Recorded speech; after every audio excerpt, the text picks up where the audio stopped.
Welcome into the Chiefs Report. I am your host, Harrison Graham. As always, we got a lot of rumors and news to get into in just a second, but first, face coverings are on sale. Represent the Chiefs and rock the Chiefs when you enter Arrowhead Stadium or just whenever you leave your house because you got to wear one of these. Chatsports.com/Chiefs masks. That link will be in the comments. It'll be in the description. These are all 20% off. At least the multi-packs are for a limited time only, so take advantage of that deal. Again, the link is chatsports.com/Chiefs masks. So Dan Orlovsky hopped on ESPN today and said the Chiefs got to play a lot better against the Ravens. Kind of obvious, right? He took it to a whole new level, which we'll get to in a sec, and I totally disagree with the level he got to. But to his credit and to his point, the Chiefs did struggle at times during their Week 2 win over the Los Angeles Chargers. But I'll just say a couple of games. One, it's 2 games into the season.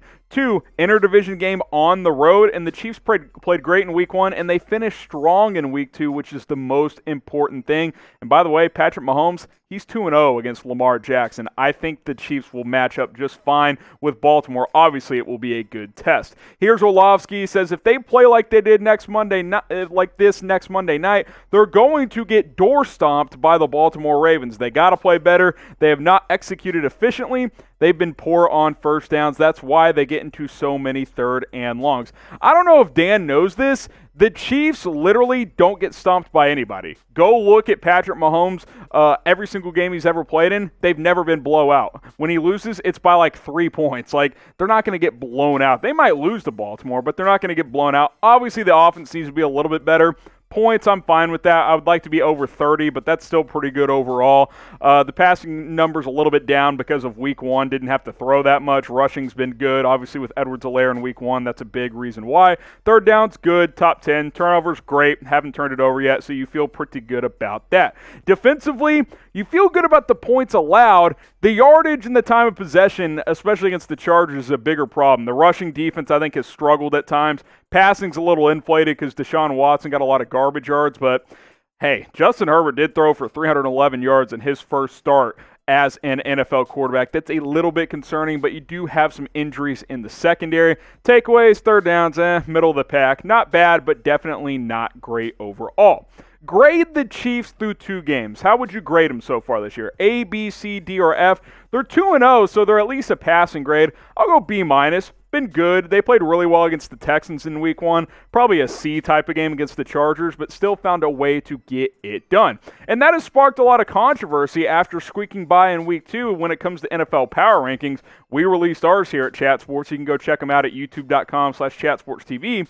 But a lot of national media outlets have also released theirs, and a lot have Baltimore jumping Kansas City for number 1 in their latest Power Rankings. And honestly, A, I don't think it's a big deal because they're playing each other this week, and we'll find out who the best team is, at least so far. And B, to be fair, Baltimore's been more consistent. They've been more steady. Kansas City was great in Week 1 in their win over the Houston Texans, but they did struggle a bit against the Chargers. That is fair. Obviously, Week 3 against Baltimore, we're going to find out who the better team is. While Baltimore, they've handled their opponents. Cleveland 38-6, total blowout. Texans 33-16. But I would say this: they both played the same team in Houston. The result basically the same. The Chiefs and the Ravens both dominated. And again, like I mentioned, Week 3 Monday Night Football, we'll find out at least for the early part of this season who the best team is in the NFL. But who deserves to be number 1 as of now? Because there's an argument, hey, Baltimore's been the better team through 2 weeks, and it's just about this season. I get that argument. Type BAL if you think it's Baltimore. But the Chiefs have won 11 in a row. They're the defending Super Bowl champs. You could certainly argue that weighs in as well. If you think it's the Chiefs, type KC. Let me know what you guys think in the comments section.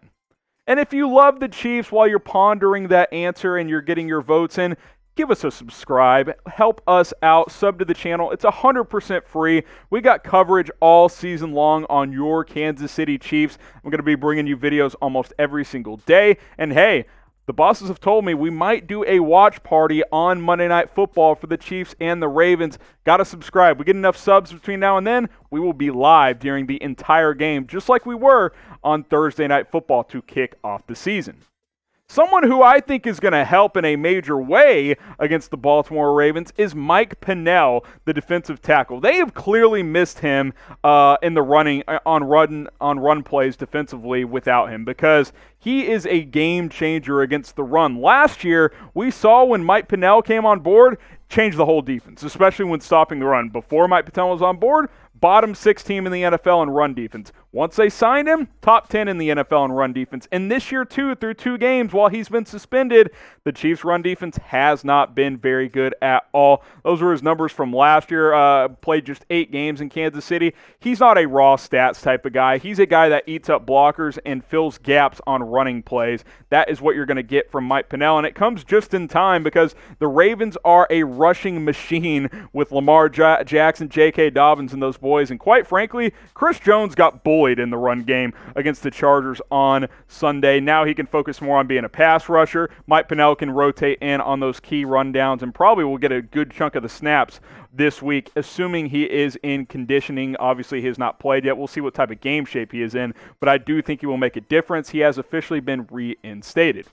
I'm excited. Welcome back, Mike. If you want to welcome him back, if you're excited, type MP in the comments section. You can type it more than once. I think it comes just in time. Ravens are the best running attack in the NFL, and you got to stop the run if you want to win in Baltimore on Monday night. So type MP in the comments section if you are fired up about Mike Pennel being back. And like I said, real quick, one more time, subscribe to the Chiefs Report. I want to do a watch party on Monday Night Football. Got to subscribe to make it happen, so go ahead and hit that red button. Quick reminder before we get to our last story here, face coverings are available at chatsports.com/ChiefsMasks. Check the comments, check the description. These solo ones are not on sale right now, but they're the high quality ones that you see a lot of the players and coaches wear on the sideline. So if you want to get that higher quality face mask, you can go to chatsports.com/ChiefsMasks. But if you want to get the deal of the day, get these multi-packs. They are 20% off at chatsports.com/ChiefsMasks. Again, it's all the same link. It's in the comments, in the description. You click on it, boom, you can shop and pick your favorite one out today.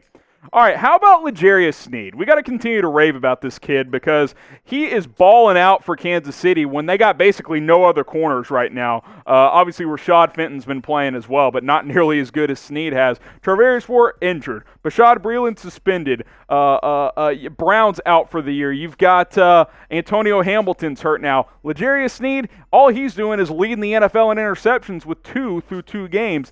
I don't know about you guys, but easy math, he's on pace for 16. Now, he's not going to have 16 interceptions, but I do want to ask you this, and I do want to ponder this question with how well he has played, and considering with the guys being out and the advantage the way he's been able to play to take advantage of this, is he still a starter when these guys come back?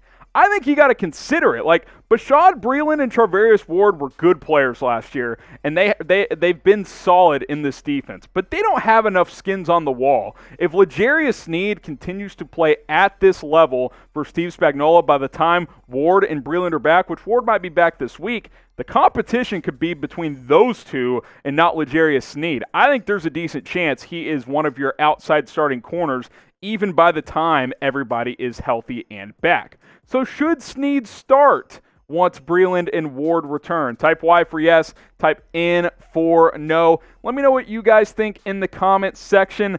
I'm typing my Y for yes. You got to go with the hot hand. He's leading the NFL in interceptions, and he's been great in coverage overall. I think L'Jarius Sneed, he's earned a starting spot on this football team.